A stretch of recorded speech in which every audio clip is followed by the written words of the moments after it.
first, the headlines breaking in the administration's 50 running scandals bushed.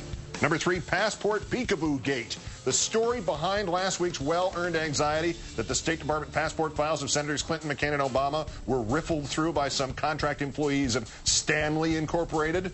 Under this administration, the percentage of workers handling passports who are not State Department employees has risen from about 45% last year to about 60% this year. But as the senators can tell you, it is not affecting the security of your private data in the least. Number 2, sell out your fellow Republicans gate. Even critics of his party tend to have periodic sympathy for Senator Lindsey Graham of South Carolina.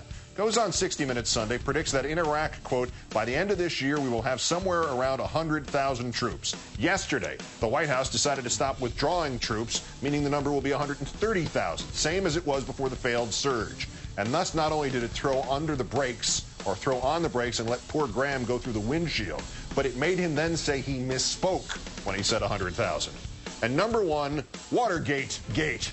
Turns out that the Vice President of the United States, in what really was one of the epic series of interviews of the generation with Martha Raddatz of ABC, not only answered so to the fact that 2/3 of us say Iraq was a terrible mistake, but he also has compared staying in Iraq to President Ford's pardon of Richard Nixon for Watergate. If Ford had paid attention at the time to the polls, he never would have done that. And I have the same strong conviction the issues we're dealing with today, the global war on terror, the war in Afghanistan and Iraq, all the tough calls the president has had to make. Well, there it is. Cheney compares Bush going into Iraq to Ford's pardoning of Nixon. Of course, Cheney went on to say that history proved Ford was correct, which is at best a hallucination on Mr. Cheney's part. He also suggested history will prove Bush correct, which sounds like those guys who still sit around arguing that the Romanovs are the rightful rulers of Russia.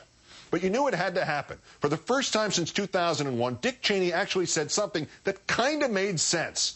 30 years after he pardoned Nixon, Gerald Ford went to his grave, identified principally not as a successful interim president at a time of crisis, not as a distinguished leader in the House, not even as a member of the Warren Commission, but as the guy who pardoned Nixon, probably cost his party the next election, and denied the country a trial that might have rendered this whole concept of the imperial presidency extinct in this country. And in 2039, whether he's alive or dead, George Bush will be identified principally not as a successful rallying point for a nation shocked by 9/11, not as a leader in international help for Africa, but as that guy who lied the nation into war in Iraq, hampered the fight against terrorists, and never once, never for a moment saw the forest for the trees. Thus is the Ford pardon of Nixon and staying in Iraq the apt comparison. Thanks, Dick.